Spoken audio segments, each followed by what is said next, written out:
Entre 1683 y 1834, los europeos construyeron en la península de Baja California un total de 60 sitios misionales desde el extremo sur hasta el norte de lo que hoy es el estado norteamericano de California en los Estados Unidos. Hoy, 341 años después, en Cronos hemos querido presentarles un análisis de este proceso histórico y su influencia cultural en la definición de una identidad peninsular en voz de los representantes del Instituto Nacional de Antropología e Historia en los estados de Baja California y Baja California Sur, el antropólogo Jaime Vélez Story y el arqueólogo Alfredo Feria Cuevas. Se trata de una serie de 4 programas complementados con un capítulo dedicado a la comunidad de Loreto, sede de la primera misión, Nuestra Señora de Loreto, la capital inicial del proyecto misionero, y para finalizar, la entrevista con el investigador español Miguel Ángel Sorroche Cuerva, quien aporta una interesante perspectiva sobre este extraordinario patrimonio cultural. Iniciamos. Misiones de la Antigua California, la historia de un desafío colosal. ¿Cuáles fueron los retos a vencer para arrancar este patrimonio? Hay que conocer las raíces, ¿no? Hay que contextualizar el territorio geográfico en donde están tratando de implementar un modelo misional que les había funcionado perfectamente en la parte del macizo continental. Más o menos hay varias incursiones de conquista, 1533, 39, no sé bien la fecha, de Cortés, ¿no? Él trata de implementar el mismo método de conquista que le funcionó muy bien en el centro de México y en el sur del país, con una imposición bélica, ¿no? Imaginando que hay igual las riquezas que se encontraron, escuchando también que había una cantidad de perlas muy importantes y también imaginando que había oro, plata y, bueno, evidentemente la existencia de las perlas. Eso es lo que entonces lo motiva a hacer varias incursiones, todas fallidas, no por no poder bajar a recorrer el territorio, sino ni la hostilidad con los indígenas, porque él sabía perfectamente cómo manejar ese tipo de situaciones con sus huestes, pero sí a una condición geográfica totalmente diferente a la que él se había encontrado en el continente, ¿no? Mucha aridez, poca agua, entonces le fue imposible poderse establecer. Y más que tampoco encontró esas riquezas que se buscaba. Entonces, una vez que pues se dan por vencidos por esa parte, el interés viene por la parte religiosa de evangelización, que es otra forma de conquistar, ¿no? La corona, al ver que invertía mucho dinero en estas incursiones y no había una situación que le redituara en las arcas, pues decide él ya no poner un peso más en el intento de colonizar la península y da por terminado cualquier intento de conquista, ¿no? Sin embargo, los jesuitas, que tenían una idea pues más de aventura, más de conocimientos, más pues muchísimo más preparados científicamente, ¿no? Y con esta idea de siempre ir a lo desconocido y con la ambición tan grande como todas las órdenes religiosas de sumar almas, ¿no? al territorio, al reino celestial, pues ellos empiezan a querer incursionar por su cuenta en esta nueva etapa, ¿no? En este nuevo reto. Uno de los primeros intentos que se da es con el padre Quino, Francisco Eusebio Quino, y junto con otro misionero, no recuerdo el nombre, y evidentemente con un grupo de soldados, ¿no? pagados por ellos mismos, por la misma orden. Y llegan, me parece que primero llegan no recuerdo si a La Paz, a la Bahía de La Paz, como un primer intento. Y o tienen de referencia que habían llegado a la bahía, pero llegan a San Bruno, un poquito más al norte de Loreto, de la bahía de Loreto, no llegan a Loreto como tal. Llegan a San Bruno, que está como unos 20 kilómetros de Loreto al norte, y se establecen junto a un río muy caudaloso en ese momento, y logran fundar el Real Fuerte de San Bruno. Ese fuerte es importantísimo para la historia no nada más de la península, pues finalmente es un gran esfuerzo de gente con ambición de querer seguir fundando, colonizando, extendiéndose, ¿no? En zonas totalmente desconocidas. Es el primer asentamiento que se da en todas las Californias. Y al referirme a todas las Californias, estamos hablando de la Baja California, la Media California, se puede hablar, y la Alta California. Entonces, Quino lo que hace junto con el comandante Antillón, es fundar el primer asentamiento semipermanente, ¿no? Que a la fecha de hoy están las ruinas de San Bruno, ¿no? Existen. Entonces hay un plano que hace Quino del fuerte y que ya en sitio se hacen investigaciones. Yo hago algunas incursiones arqueológicas, hago el levantamiento topográfico y coincide perfectamente con el plano de Quino. O sea, las ruinas siguen intactas con la forma en que Quino y su gente lo establecieron, ¿no? Es una planta semi-triangular con sus baluartes, ¿no? De defensa, sus escalinatas, sus muros, y seguramente el techo debió haber sido de algún material orgánico que ya no existe, pero sin embargo está la base y los muros de arranque, ¿no? Tal cual como lo dejó Quino. Eso es por un lado, por la parte fundacional de toda la península, ¿no? De la Alta, Baja y Media California. Me parece que son como 2 años nada más que dura Quino ahí. ¿Por qué? Porque se les acaban los insumos, los recursos, ¿no? Seguramente el río debió haber sido producto de algún huracán, porque sí está muy pegado a un arroyo, perdón. No son ríos, son arroyos. Muy caudaloso, pero pues se las ha de haber secado y tienen que regresarse al macizo. Y pero en ese momento Quino tiene contacto con los indígenas, los cochimíes, ¿no? Y él entra con mucha empatía. Una de las ventajas que tenían los jesuitas es que aprendían muy rápido, por ser letrados y muy estudiados. No digo que los franciscanos también con indígenas náhuatl, más que nada, ¿no?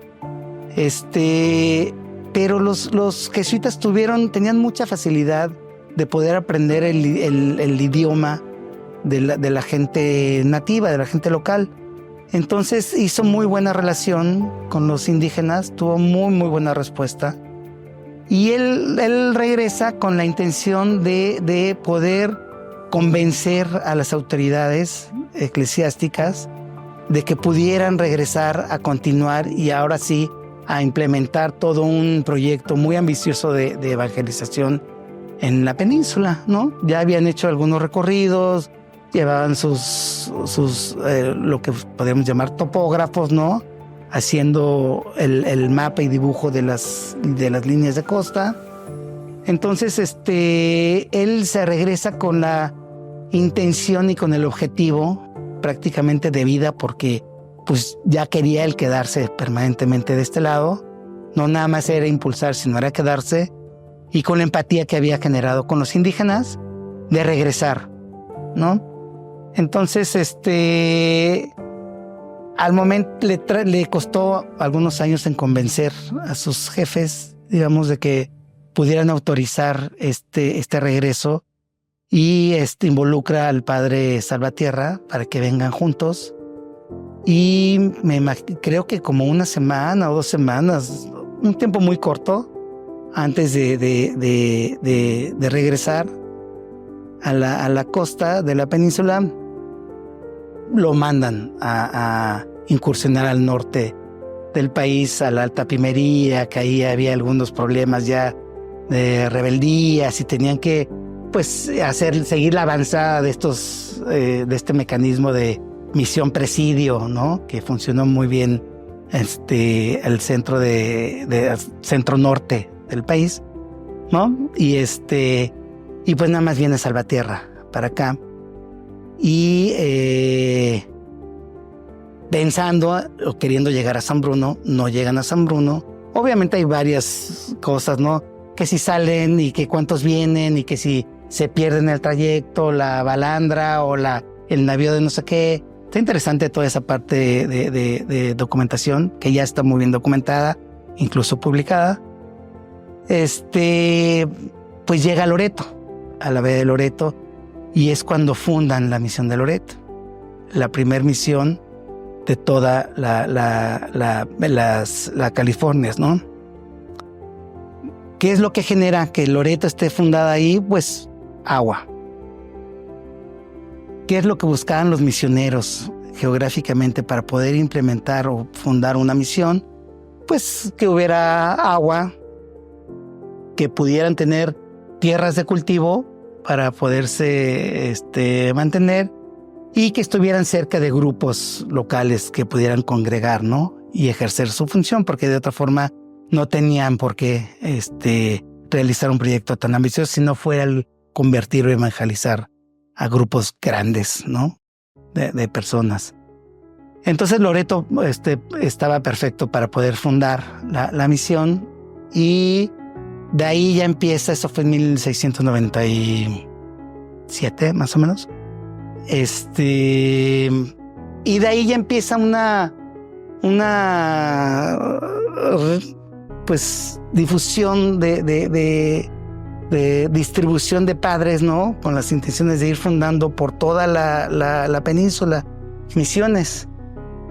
Se van hacia el un poquito al norte, noroeste, a fundar San Javier en la mera sierra, ¿no? Pero las incursiones de verdad han sido muy, muy, muy complicadas. ¿Por qué? Porque de Loreto a San Javier son 40 minutos en carro, cruzando la sierra de la Giganta. Entonces no me quiero imaginar cómo debió haber sido caminando y en mula o acarreando carretas, ¿no? Primero la incursión de buscar un lugar adecuado, ¿no? Que cubriera estas características, ¿no? Que ya comentamos. Y bueno, pues con el desconocimiento también de una agresión indígena, ¿no? Tú no sabes, por eso siempre estaban acompañados por soldados.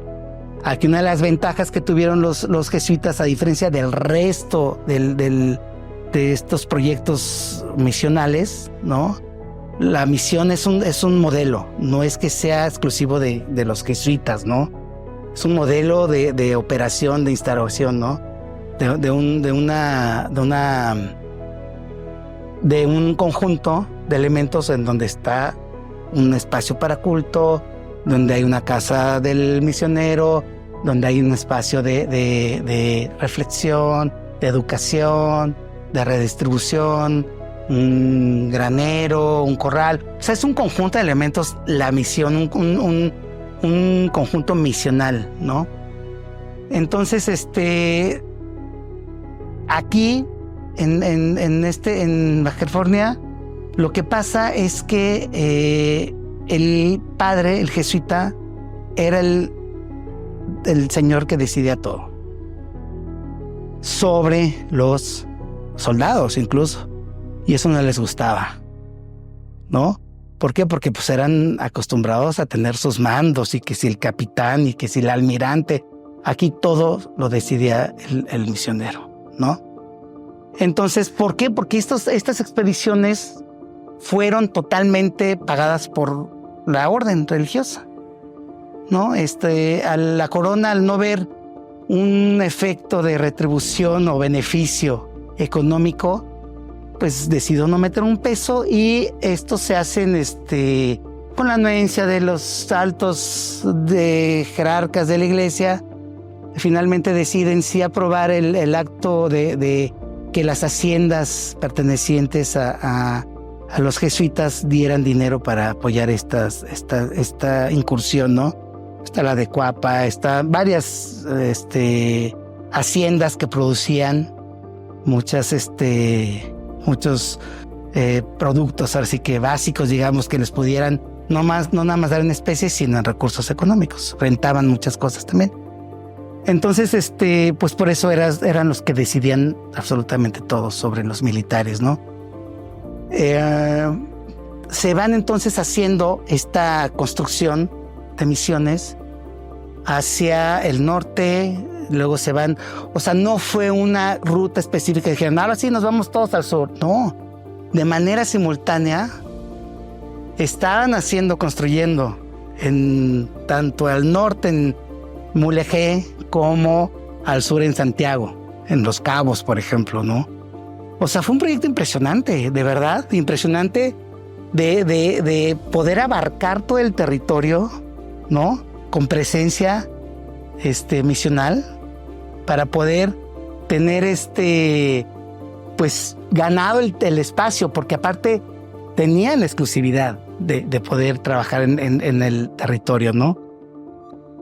Aunque los franciscanos hubieran querido, ya no tenían la autorización del rey para que pudieran ellos estar en el territorio haciendo lo mismo como fue en el centro, que se dividían ahí el territorio y yo me quedo en el centro, ¿no? Y Dominico se va al sureste del país, ¿no? Los franciscanos, pues muy centro, ¿no? Muy valle de México, los agustinos en otra parte del oriente, ¿no? Del poniente también del país.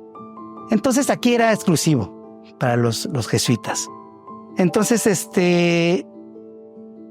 ellos utilizan o reutilizan, nada más pongamos a imaginar en un contexto totalmente árido, desconocido, el poder incursionar para ver dónde era el lugar específico para poder poner una misión. Volvemos al mismo, con la zozobra de que pudieran haber sido atacados o confrontados por los grupos indígenas que para ellos eran algo nuevo y eran, pues, era gente extraña que venía no sabían a qué, ¿no?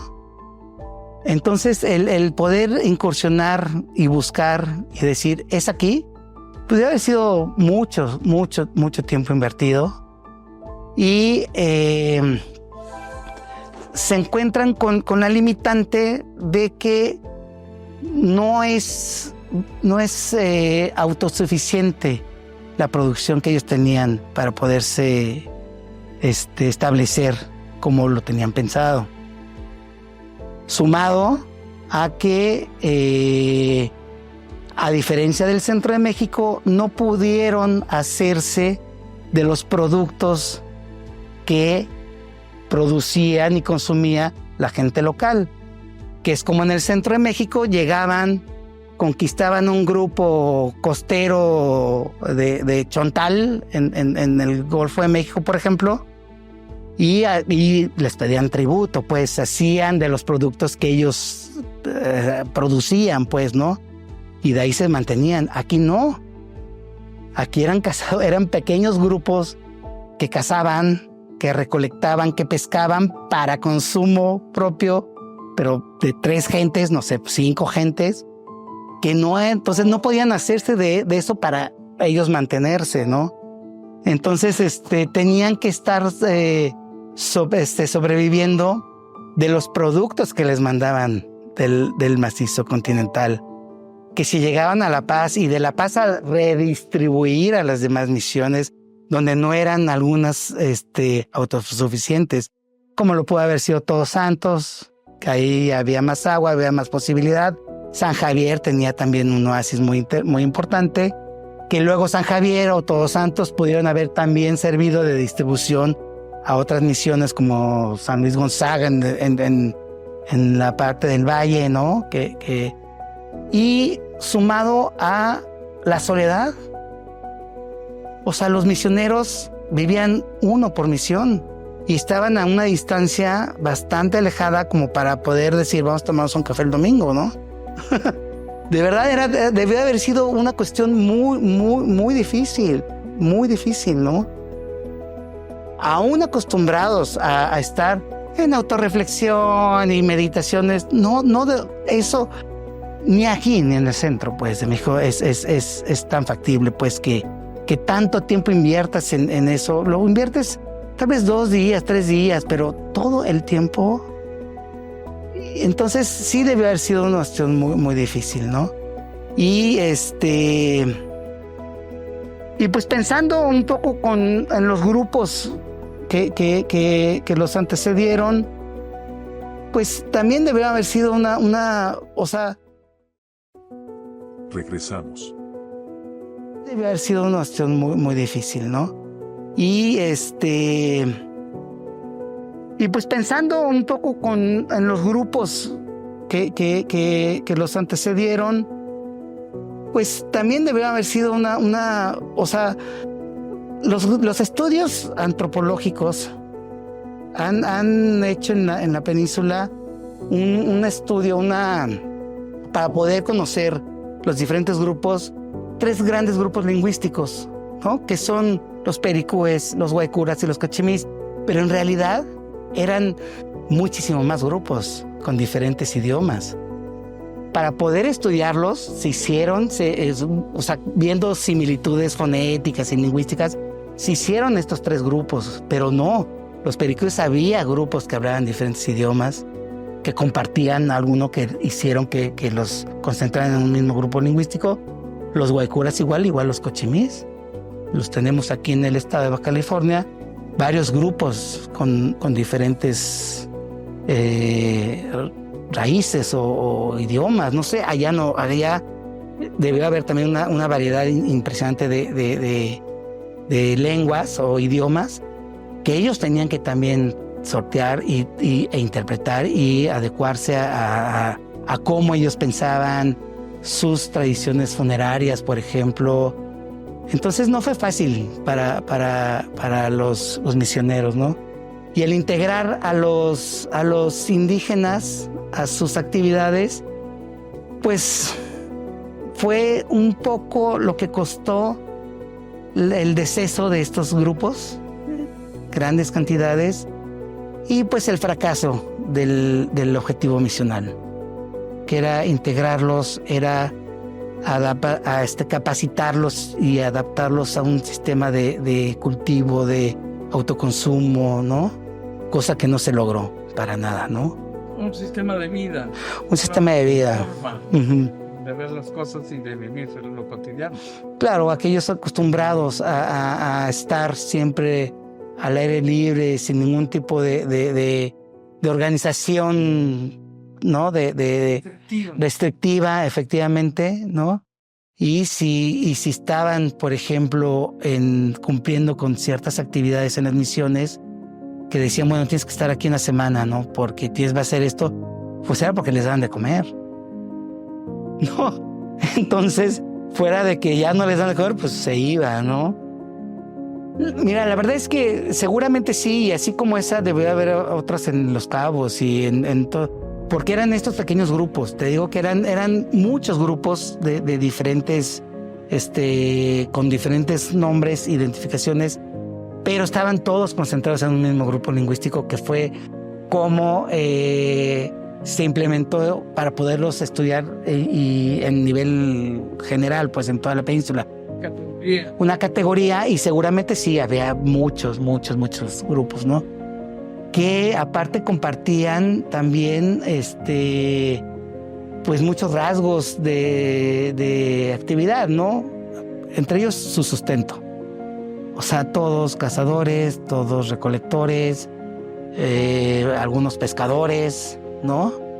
Y los vemos también en sus rituales funerarios, ¿no? O sea, finalmente hemos encontrado a nivel arqueológico en Loreto, por ejemplo, varios, a través de denuncias, ¿no?, que nos hace la gente, entierros con deposiciones similares, ¿no? O muchos están de cúbito frontal, otros están... Encontramos una loreta hace poco muy, muy interesante que está en proceso de investigación, que sí rompe con todos los contextos que hemos encontrado en todo el estado. Yo no sé si en el país, yo desconozco un contexto similar, que espero después lo podamos platicar una vez que esté avanzado más el proceso de investigación. Pero es súper, súper interesante ese que encontramos en mero pueblo de Loreto, ¿no? ¿Los indígenas también se consideran arquitectos de las misiones? Yo creo que no. ¿No? Es lo que yo creo. No los locales. Finalmente, pudieron haber sido, sí, tal vez, capacitados en trabajos menores, tal vez de acomodo, no sé, pero el trabajo de cantería que tienen las misiones es muy especializado, evidentemente traídos de gente del centro, pero mucha mano es de indígenas yaquis. Ellos son los que vinieron a hacer gran trabajo de construcción y en estas edificaciones tan especializadas, ¿no? Estoy pensando, por ejemplo, ahorita en la presentación, que aparte es muy importante, muy interesante, porque regresando un poco a las fundaciones de las misiones, los jesuitas llegan y fundan 18 misiones, de las cuales 17 están en el estado de Baja California Sur. O sea, todas. Menos una que está muy al norte, que era la avanzada, que ya no les dio tiempo, que está aquí en el estado de Baja California, pero todas están en el estado de Baja California Sur. Después vienen los franciscanos, están con la expulsión de los jesuitas, vienen los franciscanos, se quedan 5 años nada más, pero ellos ocupan las misiones que ya estaban construidas. No hacen las misiones más que un pueblo de visita que se llama La Presentación. Yo ya la recorrí, hice un pequeño levantamiento, es una maravilla, una maravilla. Tenemos todavía parte de la capilla con su arco de medio punto en pie, tenemos una pila maravillosa de agua gigante con elementos arquitectónicos únicos y que reproducen luego tal vez en San Javier. Yo vi algo similar, por esto creo que es posterior en San Javier. Una cosa impresionante lo que hicieron los franciscanos. Es la única edificación que hacen en todo el estado, incluso en toda la península hasta la alta, que es cuando empiezan ya a construir San Francisco, San Diego, todas esas son franciscanas. Y luego los dominicos sí ocupan las misiones jesuitas, no construyen más, pero yo creo que sí modifican las construcciones jesuitas, ¿no? Tengo que hacer dentro del proyecto que tengo arqueológico es justamente identificar estas etapas constructivas. Yo creo que ellos sí modifican varias misiones jesuitas. ¿Para ampliar las instalaciones? Sí, para adecuarlas a otro esquema, otro uso. Uh-huh. Porque típicamente una misión está conformada por el sitio de culto, por áreas de dormitorios, bodega, para almacenamiento quizá de granos, administrativas, área de adoctrinamiento a lo mejor. Sí, por ejemplo, en la época jesuita, pues estaba conformado por lo mínimo, ¿no? Que era el área de cuartel, ¿no? De los soldados, el área donde dormía el misionero, la capilla, ¿no? Que es la que hacían después. Primero ellos realizaban su estancia, que primero era de adobe, de material orgánico, después ya fue hecho de cantera. un área de ganado, ¿no? Un corral. Efectivamente, un área de adoctrinamiento. Yo creo que el área administrativa pudo haber sido ya implementada con dominicos, que ya seguramente tenían pues ya la venia del rey nuevamente, ¿no? Cuando expulsan a los jesuitas de un día para otro, les dicen que se vayan, dejan todo, después deciden que pues entre los franciscanos y dominicos empiezan a acordar quién se quedaba con la península y acuerdan finalmente que los franciscanos se quedan con la media y los dominicos con la norte, hasta que son mandados los franciscanos hasta la Alta California, y ya los dominicos se encargan de seguir con esta avanzada al norte, y es cuando empiezan a construir misiones en todo este territorio de Baja California, ¿no? Hay por ahí un dato interesante, una cifra de la que se habla incluso en los inicios del proyecto misionero, que finalmente se reclama dinero por recursos, sí, para arranque, ¿no? Y la autorización bajo la condición de que ellos consigan fondos, que no sí, se cuesten a la corona, y que consiguen con familias guías, ¿no? Familias de canto obra pie. uh-huh. Hay una cifra por ahí de 12,000 pesos. Que haber sido un dineral. Debió haber sido un dineral. Eso venía del fondo piadoso, creo que le llamaban, ¿no? Pues producto de todas estas haciendas que aparte eran muy buenos negociantes, comerciantes. Pues por eso fue justamente la intención también de hacerlos a un lado, ¿no? O sea, era gente que estaba más adelantada en los proyectos Regresamos. económico, y eso ayudó es que construir 18 misiones en un territorio tan amplio y tan difícil, pues debió haber sido muy, y mantenerlas. Yo creo que la diferencia es esta justamente, o sea, finalmente la formación de los jesuitas, pues era esa de conocimiento, ¿no? De estarse siempre preparando y conociendo, interactuando, no tanto con las comunidades, porque eso los tenían también muy bien y muy trabajados, y creo que de mayor, pues no honestidad, pero los franciscanos trabajaban mucho con las comunidades, veían mucho por los derechos de los indígenas, ¿no? Pero ¿qué implicaba el venirse acá a la península? No nada más era eso, no nada más era trabajar con la gente y evangelizarlos, sino era conquistar un terreno totalmente desconocido, y ya conocido en el sentido de que era totalmente agreste, o sea, totalmente violento, ¿no? O sea, es de los estados con menor cantidad de agua en todo el año que cae, ¿no? Y si cae es por huracanes. Realmente no hay temporadas de lluvias como tal. No llueve si no hay un huracán, ¿no? Entonces, yo creo que esa formación de academia, pues, y de conocer y siempre estar investigando, y la parte científica, pues evidentemente el conocimiento te hace más rebelde, pues, no más de estar buscando y cuestionando muchas cosas, a pesar de la parte religiosa, ¿no? que tenían.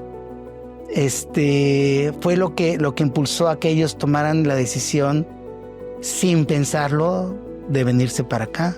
Hay estudios increíbles que existen, de los misioneros. O sea, justamente eso, ¿no? O sea, hay dibujos hechos así con una perfección, ¿no? De las plantas, el uso de las plantas. Me acuerdo de haber leído, no me acuerdo en dónde hacían experimentos con las víboras de cascabel. Sabían que eran mortales. Entonces veían que de los colmillos tenían el hueco, y que sabían. Entonces hacían experimentos con las víboras, primero muertas, y decían, ¿no? con gallinas o con algo les inyectaban, no a ellos, ¿no? Entonces eran súper, experimentaban mucho, ¿no? Entonces, y aparte lo documentaban. Eran grandes, pues celosos de los estudios que ellos hacían. Lo que comentamos hace poco, que ellos cuando llegan hacen un censo general de todos los indígenas que había en la península, ¿no?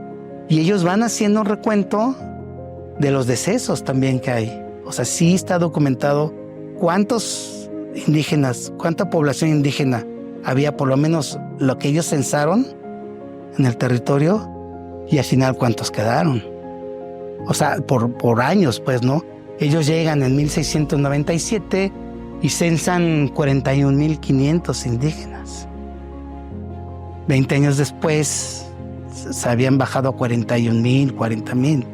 A 30,000. 11,000 muertes en 20 años. Y así lo tienen hasta que se van hasta que los expulsan y llegan los franciscanos, más o menos 1770 y tantos, 78. Ya había 7,149 indígenas. O sea, la diferencia de 41,500 a 7,141 fue brutal. La mortandad con las epidemias. Básicamente fueron epidemias, pero este cambio también de vida, de trabajos, pues los fueron agotando en todos los sentidos, ¿no? O sea, no acostumbrados a estar en estas jornadas, ¿no? De construcción, no tanto el trabajo fino, digamos, pero sí el de cargar, tal vez acomodar estas piedras, que no significa un trabajo de cantería delicado, ¿no? Pues eso tampoco y luego, pues tal vez el mal comer o el comer otras cosas, sí los deterioró físicamente, ¿no? Pero básicamente sí fueron las epidemias, muchos, y no nada más por los soldados que eran los que abusaban luego de las indígenas, de los indios, ya que también traían un problema muy, muy grande, porque ya habían venido, ya había habido contacto desde la explotación de las perlas con las huestes cortesianas, ¿no? Ya tenían problemas con los indios yaquis, ¿no? Pues yo creo que yo como investigador y ahora como director, tengo muy claro que lo primero que tenemos que hacer es identificar qué tipo de patrimonio tenemos, ¿no? Puede sonar, hasta dices, ¿cómo? O sea, sabemos que es el patrimonio cultural, arqueológico, tal, pero tenemos diferentes contextos. No es lo mismo un sitio arqueológico en Campeche, ¿no? Un Calakmul, ¿no? Que es impresionante, un Toniná en Chiapas, que un cazador-recolector en San Bruno, ¿no? O en esta parte de la península. Sin embargo, no es lo mismo, pero es igual de importante. Entonces, yo identifico aquí 3 momentos históricos muy importantes para toda la península, ¿no? Por lo menos la parte media hacia abajo, ¿no? Es la que donde estamos nosotros ahorita como centro INAH, ¿no? Una es el prehispánico, donde contempla pues toda la parte paleontológica, que tenemos mucho, ¿no? Tenemos vestigios de mamut, algunos caballos, cetáceos, ¿no? Y la parte prehispánica, que básicamente está manifestada en concheros, en talleres de lítica, en campamentos abiertos, ¿no? ¿Cómo hacemos para protegerlo? Pues hay que conservarlo. Volvemos a lo mismo, no podemos conservar algo que no conocemos. Entonces, lo primero que es investigar, conservar. Una vez que esté conservado, se protege y se difunde, ¿no? Entonces, el reto que tenemos ahorita en el instituto es buscar, gestionar, y más como directivos, es gestionar los recursos para poder lograr hacer esas investigaciones. ¿Cómo lo hacemos? Pues estar presentes en todos estos proyectos de desarrollo, en los 3 niveles de gobiernos y con la iniciativa privada, para poder nosotros entrar, prevenir cuando se hagan esos proyectos, antes hacer el estudio, hacer la investigación y después que se haga el proyecto. Era inevitable. O sea, finalmente fue un proceso muy difícil para ambas partes, ¿no? Los niveles de especialización que tenían los grupos eran muy simples, ¿no? Eran suficientes para estar, ¿no? No necesitaron de más para estar y estar bien, ¿no? Eran grupos pequeños porque no daba para más, ¿no? No tenían una economía que les pudiera solventar la garantía de tener familias grandes, por lo mismo que eran recursos muy limitados. La caza no era tan fácil, entonces se basaba más que nada en la recolección y la pesca. Y me parece que la inercia de la conquista en el país era inevitable que llegara a la península, ¿no? Es como cuando hablamos de si no hubieran llegado los españoles y esa parte nacionalista, decimos, ¿por qué? No, tampoco hubiera sido así, porque venían los ingleses muy, muy fuertes por el norte del continente, ¿no? Y ellos sí arrasaron con todo, ¿no? O sea, a los que no mataron, pues los congregaron en reservas, ¿no? Indias, ¿no? Indígenas.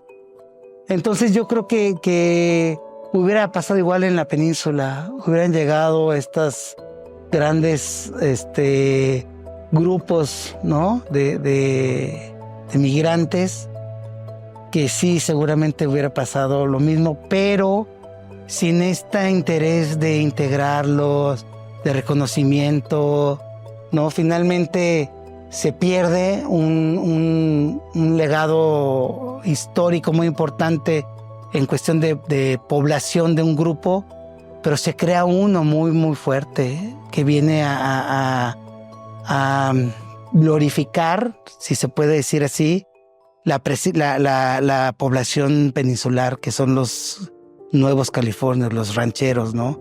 Ellos vienen con todo, ellos se consolidan como un grupo poblacional, identitario, que a la fecha, que el día de hoy, la gente se siente muy, muy orgullosa de los rancheros subcalifornianos, ¿no?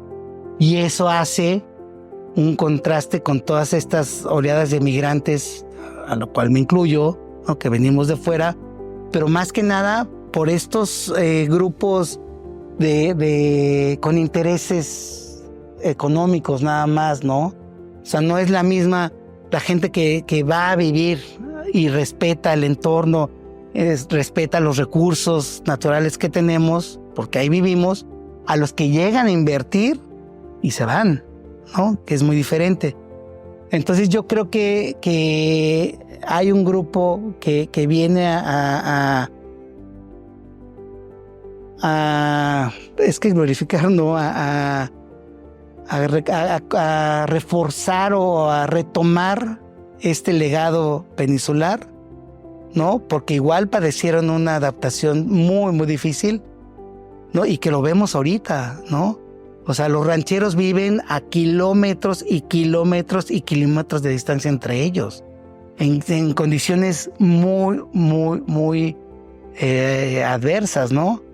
Platicamos hace rato, tú te enfermas y tú sales de tu casa y vas a la farmacia y te tomas algo para el dolor de cabeza. Los rancheros no. Los rancheros tienen que andar 2 horas para llegar a la carretera y poder ir a una comunidad cercana. Entonces, ellos vienen a conformar este nuevo grupo identitario de toda la península, del que la gente se sigue sintiendo orgullosa, sigue siendo parte de esta estirpe fundacional de lo que es por lo menos Baja California Sur. No existen los grupos originarios porque estaban condenados por toda esta parte de pues colonización, ¿no? Que venía de Europa, que no se iba a evitar, pero sin embargo vienen a crear un nuevo grupo sumamente consolidado, con una identidad propia del sudcaliforniano. Reivindicar, pues no reivindicar porque nunca tuvieron contacto con los grupos anteriores, más bien honrar o pues es un nuevo inicio de poblacional, porque no retoman tradiciones indígenas, ¿no? Sino ellos empiezan y adaptan un nuevo sistema de sustento en las mismas condiciones tan adversas que vivían los indígenas y los misioneros, ¿no? Las mismas. Es una reedición, entonces. Totalmente poblacional, una fundación de toda la península. Por eso son los nuevos Californios, los que algunos autores así llaman, ¿no? Y son los que todavía están, y de verdad ustedes lo vieron en su viaje. Son distancias y un aislamiento total. Sin agua, sin luz. Ahí tienen sus ¿cómo se llaman? Pozos, ¿no? De vientos para el agua. Y la luz pues es a través de tal vez plantas. Y aparte a distancias enormes. Una enfermedad, ¿cómo le haces? ¿No? Entonces, ellos vienen a refundar la península del sur de la península. Ayúdeme a entender a los cochinos, son los que reclaman hoy una calidad como descendientes de. ¿En dónde? ¿Aquí en Baja California? En Guerrero Negro, en Santa Gertrudis, hasta los que se autoadscriben como descendientes allá abajo, descendientes de cochinos. Pues debe ser un rollo más bien nacionalista, porque no hubo por lo menos en la parte de la parte media hacia abajo, porque es que los cochimíes están de la parte media del estado hasta acá arriba. Entonces puede ser que ahí sí haya algún tipo de presencia continua, ¿no? Pero lo que es de la parte media hacia abajo, ni uno. O sea, no puede haber alguien que pueda reclamar. Claro que la hay, porque pues está la parte nacionalista, y pues es un poco también el exigir, el ser visto, ser tomado en cuenta, que es muy válido, pues, ¿no? Pero el argumento no está bien fundamentado, porque no hay descendencia directa de los pericúes, guaycuras y cochimís de esa parte, media hacia abajo. No hay, punto. O sea, las fuentes son bien claras, ni uno. No estamos hablando solo de la extensión de la lengua, sino de descendientes. Físicamente, ni uno. Eso dicen las fuentes. No hay un documento que diga otra cosa, ¿eh? ¿A partir de qué zona hacia abajo? Pues estamos hablando de la parte media de la península, o sea, de toda la presencia jesuita, que fueron los que hicieron el censo.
No se pierda la próxima edición de Cronos. Loreto, la madre de todas las misiones.